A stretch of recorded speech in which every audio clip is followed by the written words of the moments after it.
Picture this. The summer of 1980. A family's vacation to Sochi, a trip of a lifetime, turned tragic. Within 3 months, a conviction, a death sentence, a labor camp, and a state institution awaited. 4 years later, a frozen body found beneath a bridge.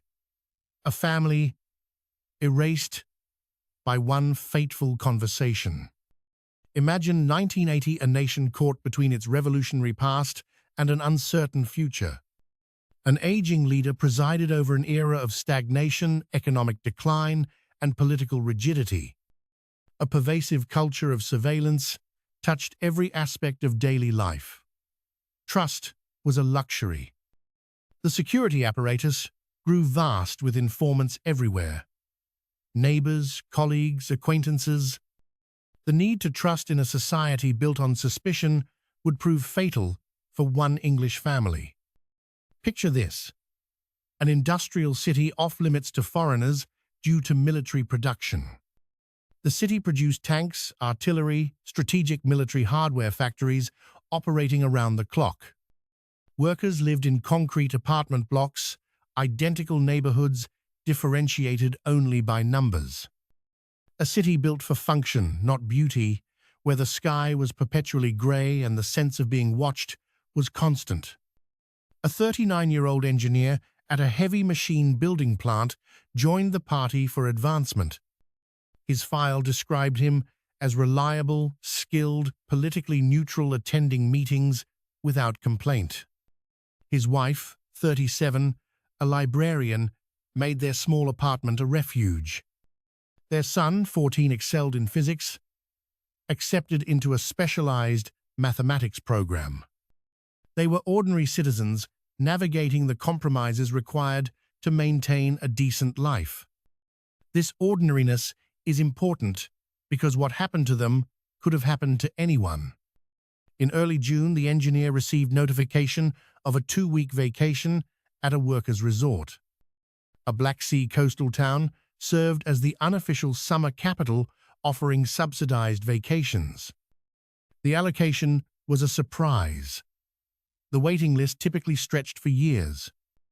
A supervisor explained that a family had cancelled due to a medical emergency. Imagine a family, an unexpected vacation, and a system built on secrets. Little did they know, this vacation would change their lives forever. The realization haunted those who knew them. In early June, Lev received a surprise notification. His family got 2 weeks at a workers' resort in Sochi, a Black Sea town. This was a surprise, as the wait list was long. A family cancelled due to an emergency.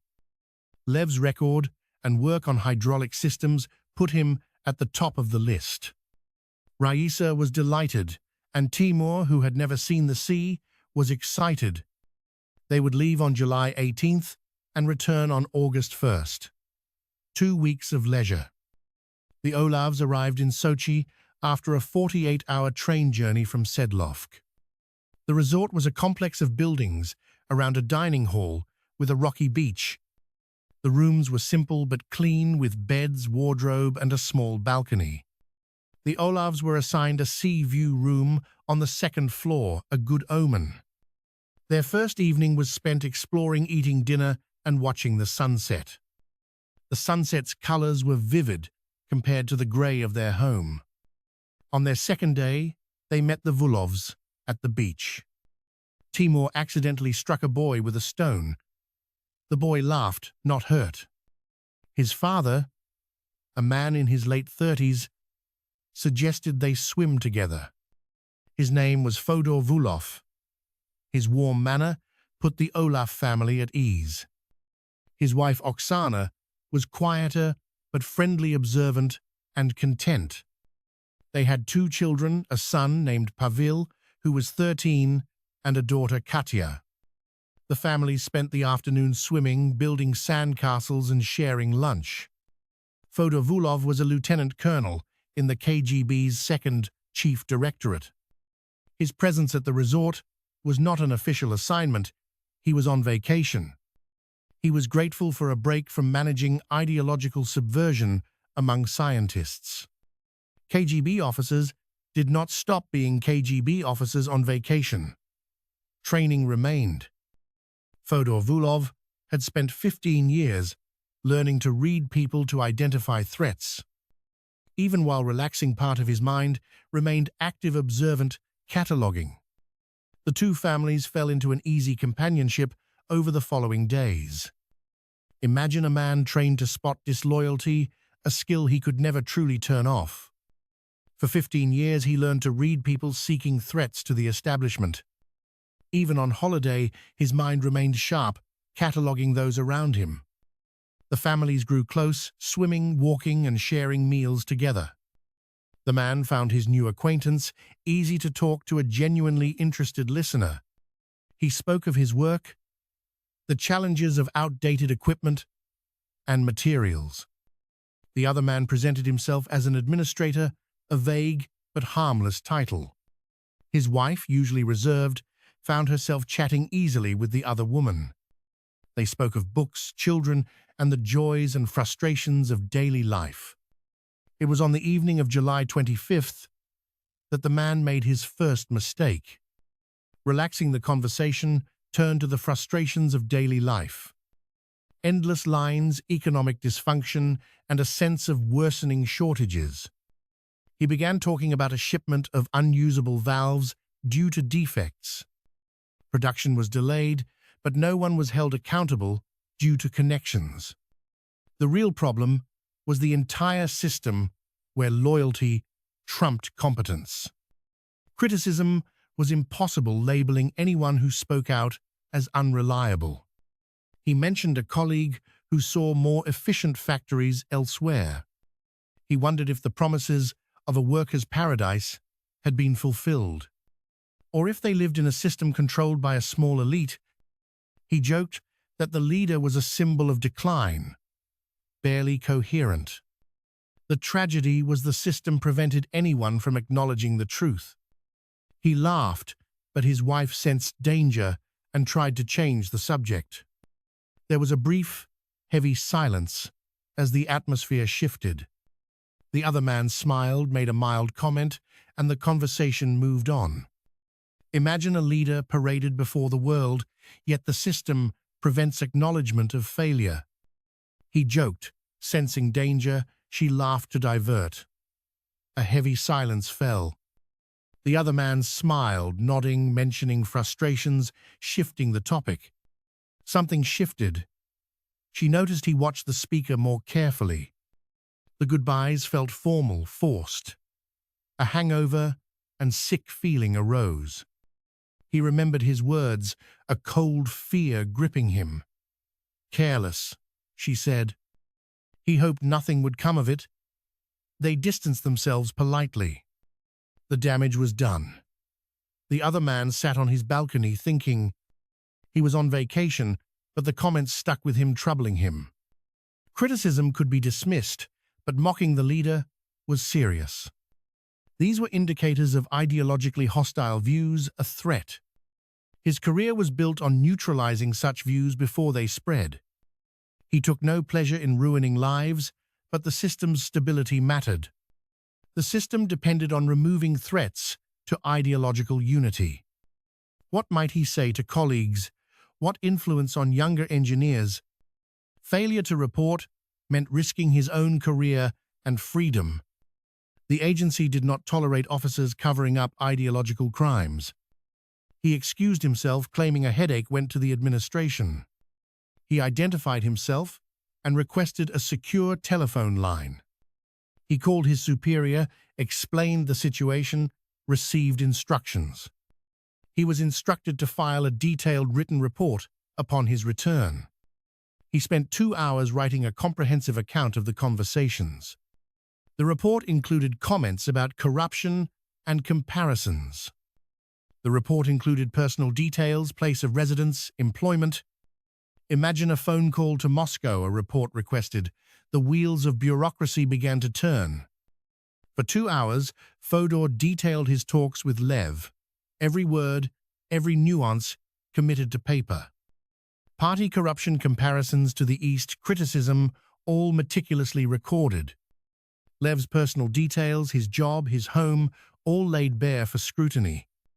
Access to sensitive data, contact with foreigners, a potential risk to national security. An investigation was recommended, a probe into Lev's life, his friends, his beliefs. August 1st arrived, ending the vacation. The families grew distant. A polite distance brief, greetings the cooling of summer friendships. No addresses exchanged, no promises made, just a parting at the resort entrance.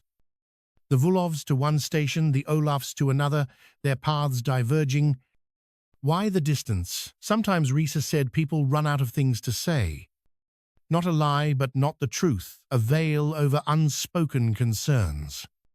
August 3rd, the Olafs returned, sunburned, and tired back to Sedlovsk.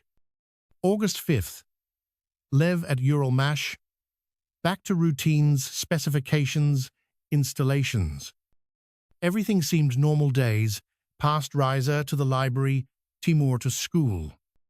A pleasant memory, the vacation slightly tainted, but a highlight nonetheless. But in Moscow, the report traveled to the second chief directorate. August 14th, a major read the report, interest growing with each line. Criticism, mockery, comparisons, a potential threat warranting investigation. A Razrabotka authorized an investigation into Lev Olaf's life. Surveillance interviews, examination monitoring information. Recruited. Deeper descent connections to networks, a risk requiring neutralization. Most investigations found nothing but some uncovered serious crimes. August 22nd, Lev called to the party secretary's office. The vacation. How was it? Did the resort meet expectations? Lev, confused, answered politely, describing the vacation as excellent. Picture this: an officer questions a man about his vacation, probing about his family's enjoyment. The officer inquires if the resort met expectations. The man seems confused by the interest. He politely describes the vacation as excellent, expressing his gratitude for the opportunity. The officer nods, makes notes, then asks if the man met anyone interesting during his stay. The man hesitates, uncertain how to answer. He mentions meeting a pleasant family. The officer presses, asking what they discussed. The man, feeling trapped, offers vague responses. He talks about the weather and their children, just general vacation topics to avoid trouble. The officer writes everything down, thanks the man for his time, and dismisses him. The man leaves the meeting deeply unsettled, sensing something is terribly wrong. That evening, he tells his wife about the conversation, and they both understand the danger. They realize their interaction with the family has been reported, raising serious concerns. His wife asks if the man he met might have been an agent, explaining the strange behavior. They discuss whether to explain his comments, but decide that drawing attention might worsen things. They hope the investigation will conclude he was naive, not dangerous, and the matter will drop. But the investigation was not dropped. The officer interviewed his colleagues at the factory. The officers asked about his political reliability and contacts with foreign countries. Most colleagues offered neutral responses, not wanting to create problems for themselves. One colleague mentioned he complained about the quality of Soviet machine tools. He framed it as a technical assessment, but the officer recorded it as anti-Soviet sentiment. The officer also interviewed the man's neighbors, asking similar questions about him. A neighbor mentioned hearing them discussing shortages and expressing frustration. Another mentioned a sarcastic comment about party officials having access to special stores. These comments were catalogued as evidence of systematic anti-Soviet attitudes. The most damaging information came from a proposal to improve processes with foreign methods. The officer considered a compelling case. The man had criticized leadership and praised foreign systems. A decision was made that the man represented a threat that required removal. He was arrested. The case was compelling. He criticized leadership and praised foreign systems. His sensitive job and many contacts made him a dangerous threat. The regional authorities decided that he must be removed. Picture this. September 18th, 1980, he was arrested. The arrest happened mid-morning during a routine inspection. Two men approached him, identifying themselves as state security. They told him he was required to come with them for questioning. He asked what it was about, if he could contact his wife. The officers said all questions would be answered at their facility. He was escorted through the factory past silent colleagues. He was driven to the Sedlov headquarters of the KGB. The interrogation began that afternoon, lasting 5 days. He wasn't physically tortured, but psychological pressure was applied.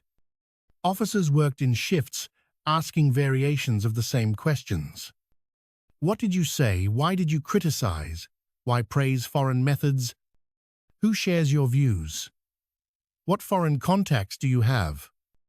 Why did you remove documents? Did you plan to share them? He denied being anti-Soviet, claiming comments were exaggerations. He insisted he was loyal and didn't believe the system was flawed. He admitted taking documents home, but only to finish work. The interrogators rejected every explanation he offered. They showed his proposal and asked about foreign systems. They read statements describing his complaints and doubts. Mocking the General Secretary was a serious crime, they said. Picture this: resources had been invested in the investigation. On the 4th day, a senior officer entered Lev's interrogation room. The officer Karpov spoke quietly, explaining Lev's serious situation. Article 70 could mean 8 to 10 years, but Article 64, death. His work gave him access to sensitive information, mocking the secretary. Could be seen as ideological subversion, weakening national defense. This, he explained, could fall under the definition of treason. The article applied depended on presenting the case and Lev's remorse. If he confessed, charges might remain under Article 70. But if he minimized his actions, he could face execution. It was not a real choice. Lev signed a confession. The confession was false, but his only chance of survival. 2 officers arrived at their apartment to arrest Lev. Reza was told she couldn't contact him or discuss the case. They would be conducting a search of the apartment. Timur was ordered to sit silently while the search was conducted. They confiscated notebooks, books, and even school books. The search took 3 hours. The impact was immediate and total.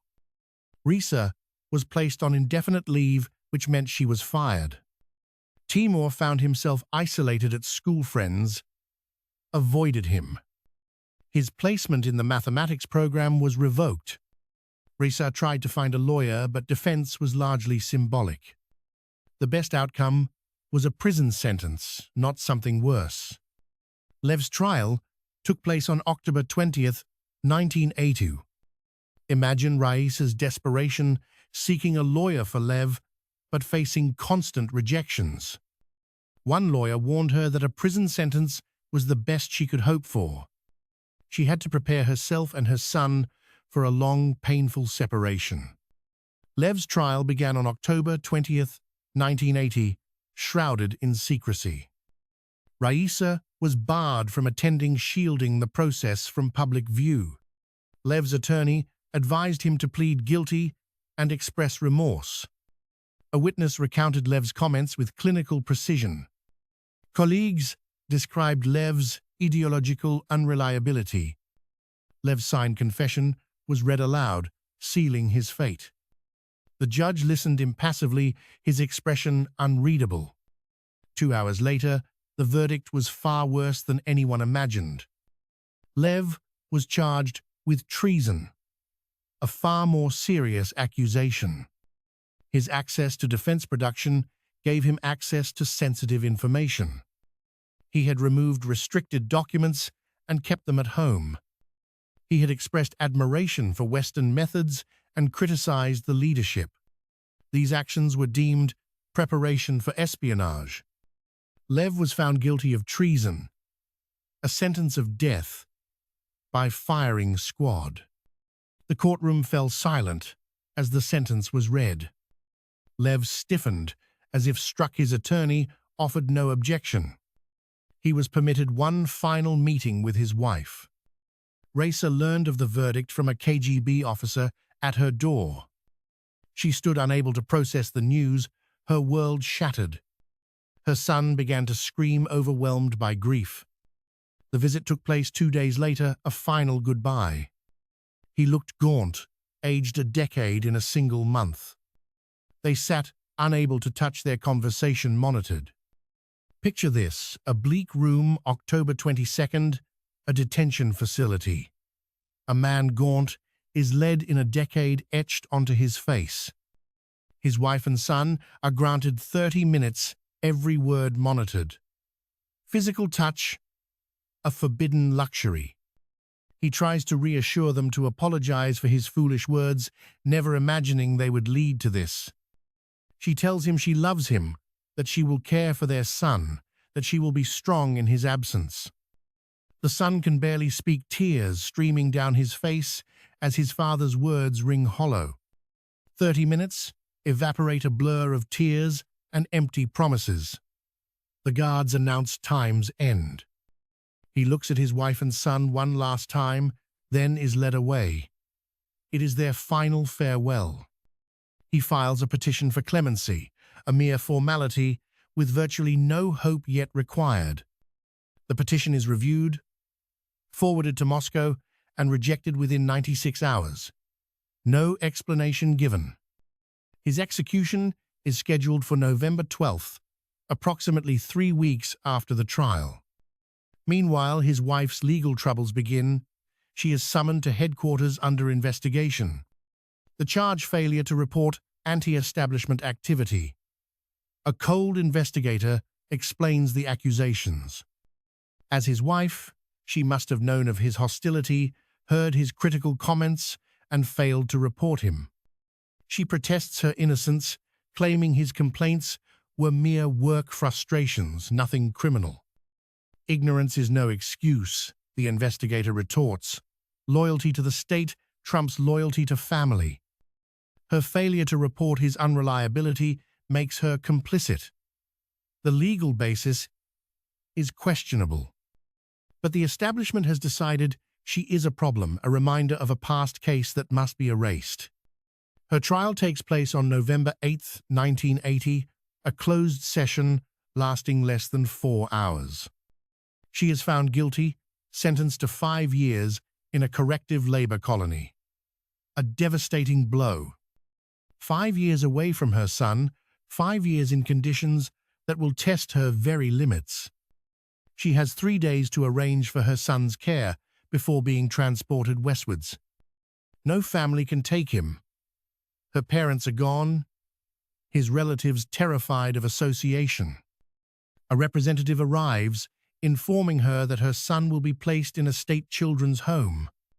He will remain there until 16, at which point he must support himself. The children's home, a grim brick building, surrounded by a high fence housing 70 children. Most are orphans or children whose parents have been deemed unfit to care for them.